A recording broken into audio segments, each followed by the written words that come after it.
Look into who a person is. This same Trump was on Soul Train dancing. Soul Train wasn't just shown for entertainment. It was there to showcase black culture, black music, black energy, and black fashion. However, after all the efforts of producers to come up with a wholesome show, one of their musicians got out of control. What happened to episode 338 will shock you. Wild Rick. When you think about Soul Train, you probably picture funky music, smooth dance moves, and the coolest fashion of the 70s and 80s. The show wasn't just a party on TV, it was a cultural powerhouse, giving black artists and dancers a stage that was all their own. But before we could even get to that, let's recount one unpleasant and awkward moment that stained their name. But not permanently. Even Soul Train had its behind-the-scenes drama. One of the most talked-about moments, one producer supposedly tried to bury, involved none other than Rick James, the king of funk himself, back in October 1980. Now, Rick James was never the type to tone things down. Known for hits like Super Freak and his wild on-stage antics, he was a magnet for attention and controversy. When he showed up on Soul Train for episode 338, fans were expecting something exciting, maybe even unpredictable. And that's exactly what they got. During his appearance, James started vibing with the crowd a little too much. His moves and comments crossed a line for a show that, while cool and edgy, still tried to keep things relatively clean for TV audiences. Don Cornelius created the long-running TV dance show Soul Train in 1970. That's when Don Cornelius stepped in. As the creator and longtime host of Soul Train, Don was always in control. He wasn't just about showcasing black talent, he was also about presenting it with class and respect. So when Rick started getting a bit too wild, Don shut it down with a sharp, memorable line. "This ain't Bandstand." That jab at American Bandstand, a more buttoned-up, mostly white music show, was Don's way of saying, "We do things our own way here, but we've still got standards." This whole situation wasn't just about one artist pushing the limits. It showed the bigger challenge Soul Train constantly faced: how to stay authentic and real, while also making sure it didn't lose its place on mainstream TV. Don Cornelius wanted Soul Train to reflect black culture honestly, but also in a way that wouldn't give critics or networks any excuse to shut it down. Rick James, on the other hand, was all about being loud, proud, and unapologetic, and that didn't always mesh with Don's vision. What makes this moment even more interesting is that it didn't stick around in reruns or highlight reels. Unlike other iconic Soul Train clips, this episode kind of vanished. Fans have passed stories around, but it's not something you'll easily find in official archives. That says a lot about how shows, especially those with strong brand identities like Soul Train, try to shape their legacy by keeping the messier moments under wraps. Very smart marketing, right? But here's the thing. Those messy moments are often the most revealing. The Rick James incident showed the tightrope walk that Soul Train had to do every week. It was about joy and celebration, but also about image and respectability. Sometimes those goals clashed, especially when you brought in someone as unpredictable as Rick James. Despite this incident, the show remained one of the most loved during the 70s and 80s. Even with moments of chaos, like Rick James nearly turning the set into a funk-fueled free-for-all, Soul Train never lost its rhythm. It only made the show's legacy stronger. A hit in the retro years. Each time people talk about iconic TV shows from the past, Soul Train always comes up, and for good reason. It wasn't just a music show. It was a full-blown cultural phenomenon. From the moment it first hit the airwaves in 1971, Soul Train brought something completely new and refreshing to television. It centered black music, black fashion, black dance, and black joy in a way that hadn't been seen on national TV before. At a time when mainstream media often overlooked or stereotyped black culture, Soul Train stepped in and said, "This is who we are. and we're going to celebrate it. One of the main reasons people loved Soul Train so much in the 70s and 80s was because of the music. Back then, you couldn't just go online and stream your favorite songs or check out an artist's latest music video. So, having a TV show that brought the hottest acts into your living room every week was a big deal. We're talking about legends here: Aretha Franklin, Marvin Gaye, James Brown, the Jackson 5, Chaka Khan, and later on, icons like Prince, Whitney Houston, and LL Cool J. Soul Train wasn't just a stage, it was a launch pad. A lot of artists got their first real national exposure on that stage, and viewers got to see live performances that felt raw and real, with that unique Soul Train energy. But even if there wasn't a famous performer that week, you could count on the dancers to steal the show. The Soul Train dancers were like celebrities in their own right. They weren't just background, they were part of the magic. Every week, they'd be up there slaying it with the freshest moves, some that hadn't even made it to clubs yet. And of course, the most legendary segment of all was the Soul Train line. 2 lines of dancers would part down the middle, and one by one, people would strut down, showing off their wildest, slickest, most creative moves. It wasn't just dancing, it was self-expression. It was confidence. It was freedom. Viewers watching at home would get hyped, try out the moves themselves, and talk about who had the best style that week. Some dancers even became household names because of how iconic their moves and looks were. Speaking of style, Soul Train was a full-on fashion runway. Every week, you'd see bold outfits that pushed boundaries and started trends. Bell-bottoms, leather jumpsuits, afros, sequins, fringe, glitter, funky prints, silk shirts, and platform shoes. Soul Train had it all. But it wasn't just about what people wore, it was how they wore it. Everyone on the show brought personality and flair. And you could tell they weren't dressing for anyone's approval.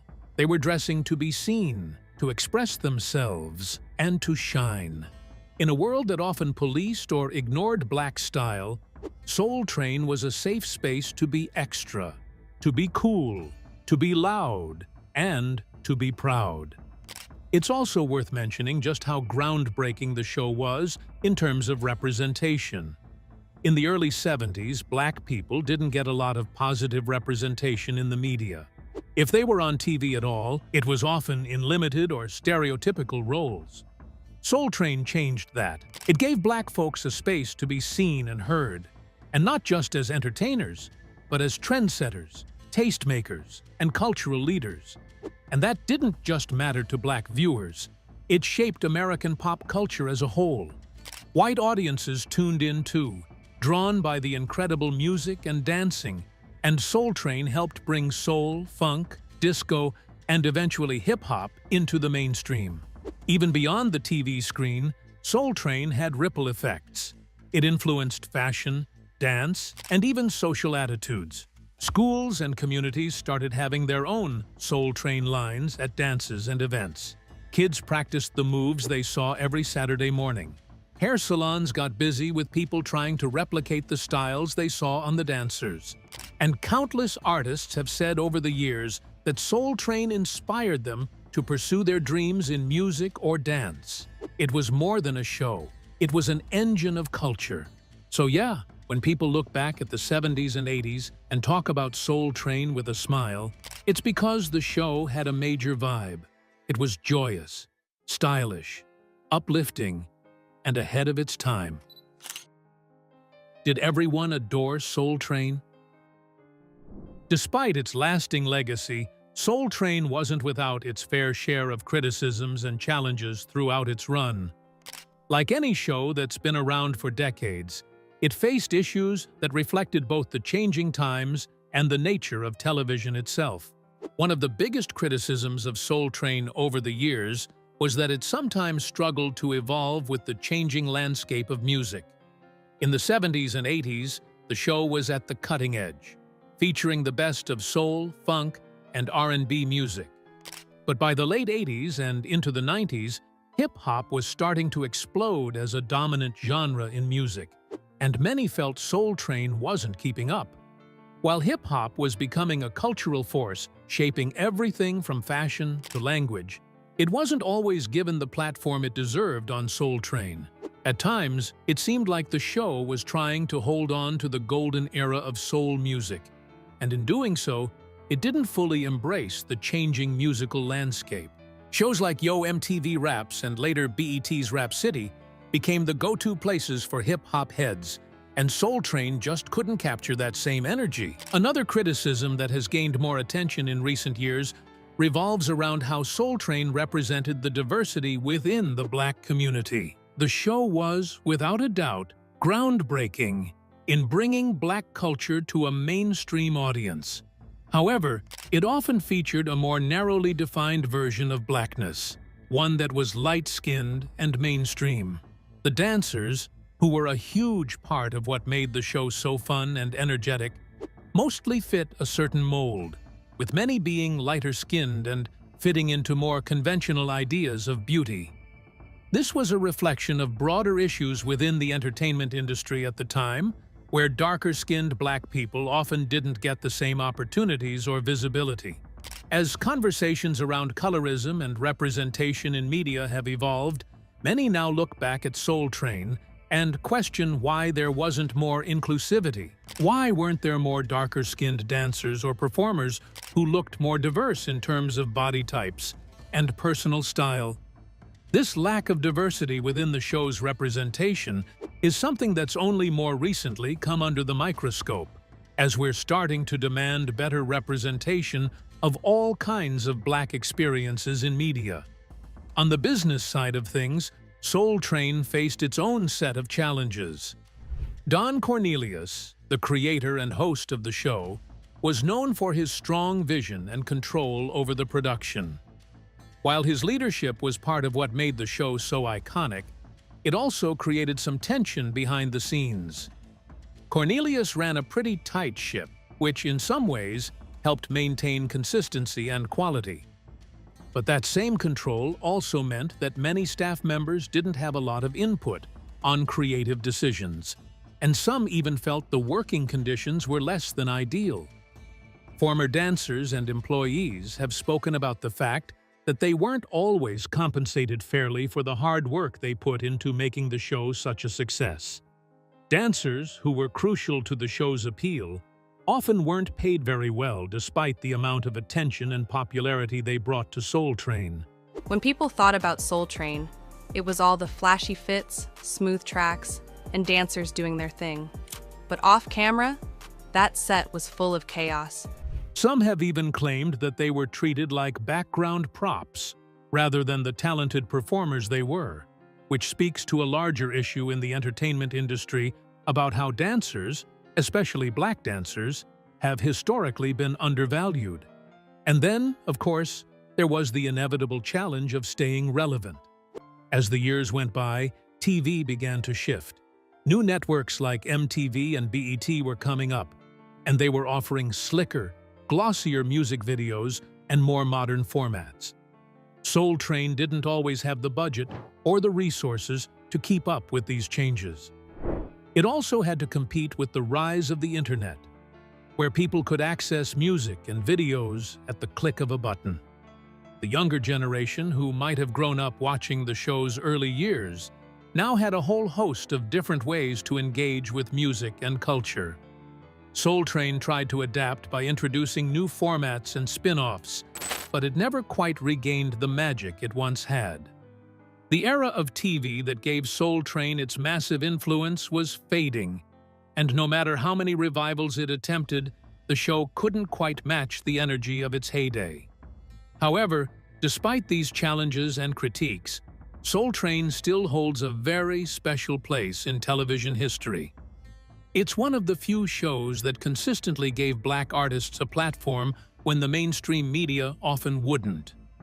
It celebrated Black music, fashion, and style in a way that hadn't really been done before, giving a sense of pride and visibility to an entire community. Sure, the show faced its flaws, And maybe it didn't always get everything right, but it still paved the way for future black representation in entertainment. It's hard to overstate how much Soul Train influenced music and pop culture. The dancers became legends in their own right, and the performances of iconic artists are still remembered and revered today. Much of the success of this show are its producers, especially the late Don Cornelius. Before we get to his tragic death, let's explore how he managed to sustain it as the host and the core of the show. But even a cultural giant like Soul Train, beloved by millions, wasn't immune to scrutiny. Because behind the iconic dance lines and smooth grooves, the show faced some real challenges that would later spark deeper conversations about music, representation, and fairness. The heart and brain of the show. Don Cornelius's name deserves to be said with the same kind of respect as the music legends he helped spotlight. This was a man who didn't just host Soul Train, he was Soul Train. With his velvet-smooth voice, razor-sharp style, and laser-focused vision, Don wasn't just showing up to work every day. He was building a platform for black culture to thrive on a national stage. And the craziest part? He did it at a time when nobody else was even thinking about giving black artists that kind of space. Let's rewind a bit. In the late 60s, Don was working as a news reporter in Chicago. That job gave him a front-row seat to the struggles and brilliance of the black community, and he quickly realized that the media wasn't telling the whole story. He wanted to change that. So, using his own money and hustle, he launched the original Soul Train in 1970 on a local Chicago station. It was scrappy, homemade even, but the soul was real. It was so authentic that within a year, the show had gone national. That was huge. Nothing like this had ever been done before. And Don wasn't just behind the scenes. He was the face of the show. Don Cornelius, the host and creator of the music show Soul Train, was a legend in his own lifetime. His contribution to American television is practically incalculable. With that iconic baritone voice and calm, cool demeanor. He wasn't flashy like today's hosts. He had a sort of quiet authority. He was smooth, suited up, and always cool under pressure. That love, peace, and soul sign-off, pure magic. It became more than a catchphrase. It was a vibe, a mood, a statement of purpose. It summed up what the show, and Don, was all about. There are so many unforgettable moments that prove Don Cornelius's dedication, like the time he booked James Brown for a full episode. That wasn't just a performance, it was a cultural moment. Brown played live, danced his heart out, and even sat down with Don for an extended interview. That kind of spotlight just didn't happen for black artists back then, not in a way that was so respectful and centered. Another iconic episode, the time Aretha Franklin graced the stage. Don knew that giving her that platform meant giving soul music its queenly due. And let's not forget when a young Michael Jackson performed on Soul Train. Watching a teenage Mike glide across the stage, shy and incredibly talented, you could see how Soul Train became the launchpad for greatness. Don introduced him not just as an artist, but as someone to watch, someone important. He did that with dozens of acts: Prince, Whitney, Marvin Gaye, Stevie Wonder. Basically every major black musician from the 70s through the early 90s. And it wasn't just about music. Soul Train dancers became icons themselves. Cornelius made sure the show was a space where black joy, style, and expression could thrive. Don was meticulous. He had a hand in everything. From choosing the music to tweaking the set design to deciding who got booked. He was there, making it all happen. He knew that Soul Train wasn't just entertainment.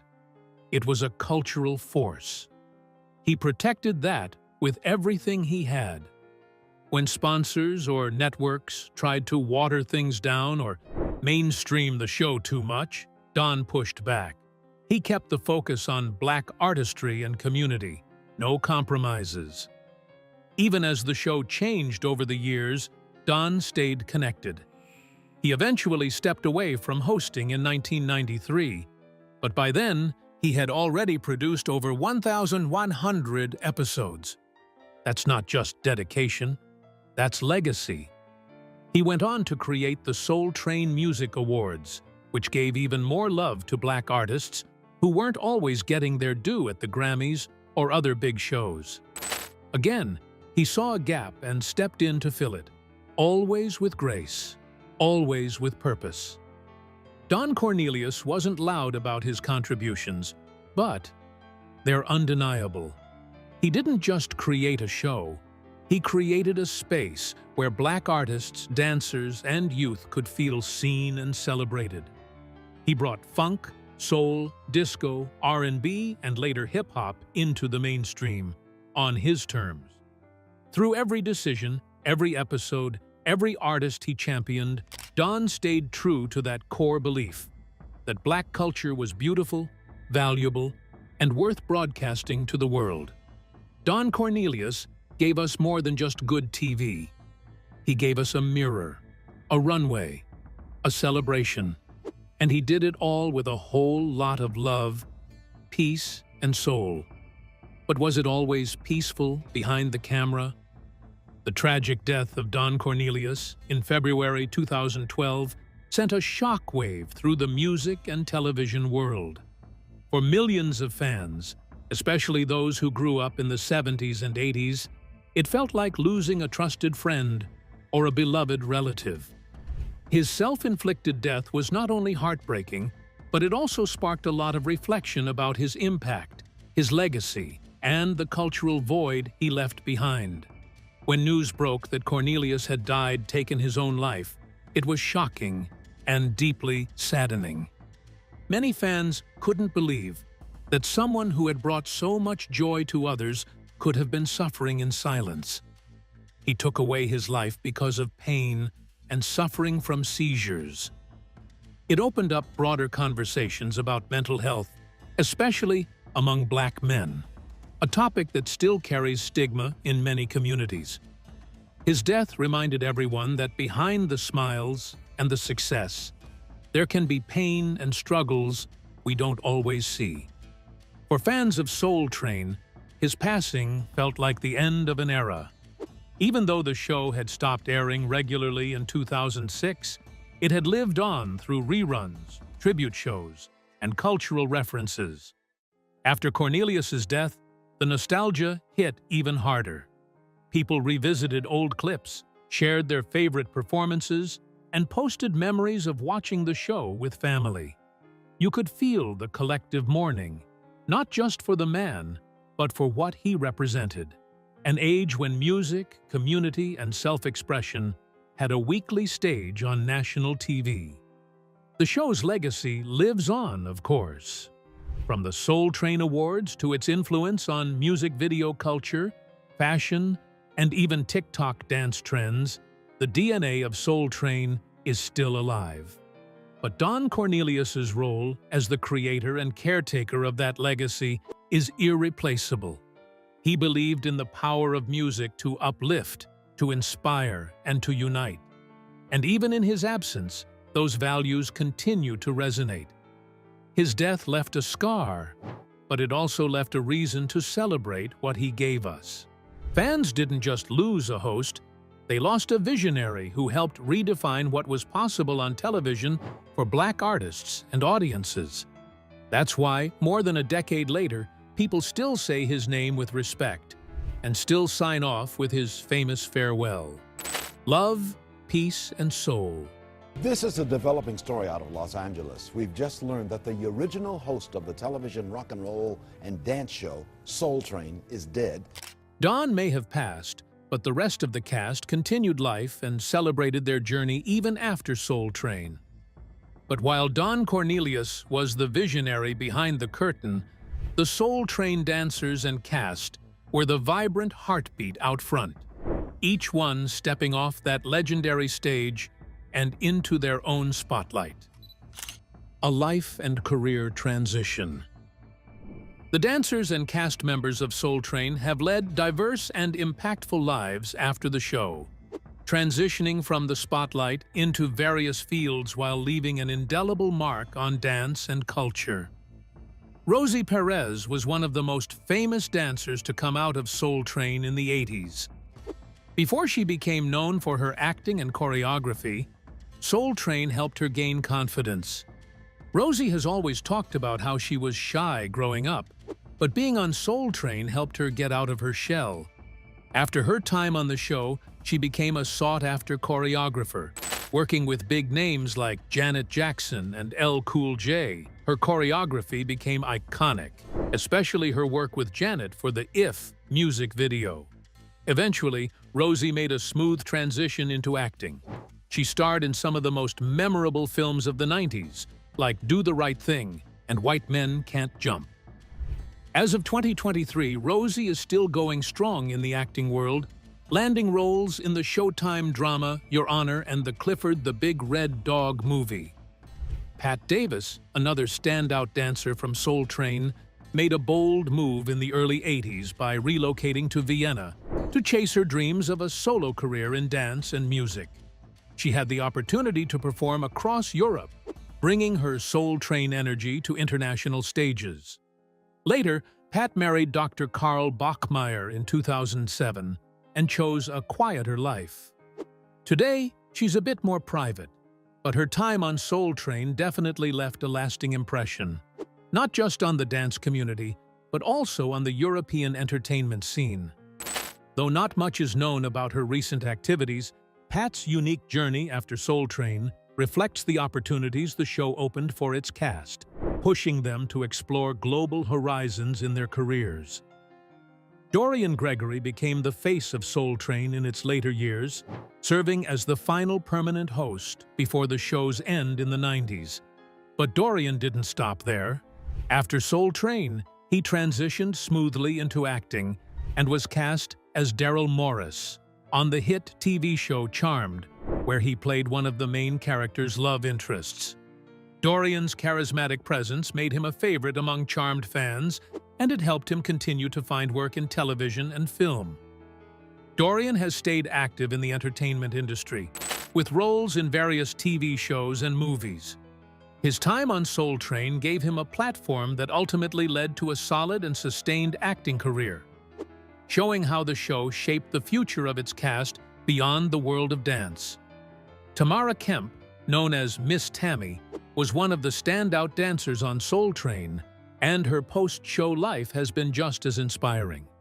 After her time on Soul Train, she didn't just disappear into the shadows. Instead, she found a passion for teaching dance and became a dance instructor in Gardena, California. It's clear she has a deep love for sharing her craft with others as she continues to teach young kids today. Even though she had to take a break during the pandemic, she came back with enthusiasm, eager to pass on what she learned from Soul Train. Tamara's story proves that dance, like any form of art, can be a lifelong journey, and she's passing that legacy down to the next generation, much like the way Soul Train did for her. Demita Jo Freeman was a true standout when it came to the grace and skill of her dancing on Soul Train in the 70s. She was known for her fluid, almost ethereal style that blended ballet and jazz influences into her funky dance moves. But her time on Soul Train was just the beginning. After the show, Demita Jo appeared in several films, including Elvira, Mistress of the Dark, and The Man with One Red Shoe. Her talents didn't just end with dance. She showed she could act as well. Her legacy as a Soul Train dancer lives on, especially since her performances have often been regarded as among the most technically impressive. Adolfo Quiñones, better known as Shabba-Doo, was a legend both on Soul Train and in the wider dance community. As one of the members of the Lockers, he helped pioneer the art of locking, a dance style that became iconic in the 70s and 80s. Shabadu's influence on pop culture and dance is massive, from his Soul Train appearances to his choreography for music videos and films. After Soul Train, Shabadu's career as a choreographer took off, and he was behind some of the most memorable moves in entertainment. Sadly, he passed away in 2020, but his contribution to the world of dance continues to inspire. His creativity on the Soul Train stage laid the groundwork for so many dancers and choreographers that followed. Pam Grier is one of the true icons who came out of the Soul Train era. Though she appeared on the show in the 70s, it was her career in Hollywood that really took off. Pam starred in a series of groundbreaking films like Foxy Brown and Coffee, which made her a symbol of empowerment and strength for women, especially in the 70s.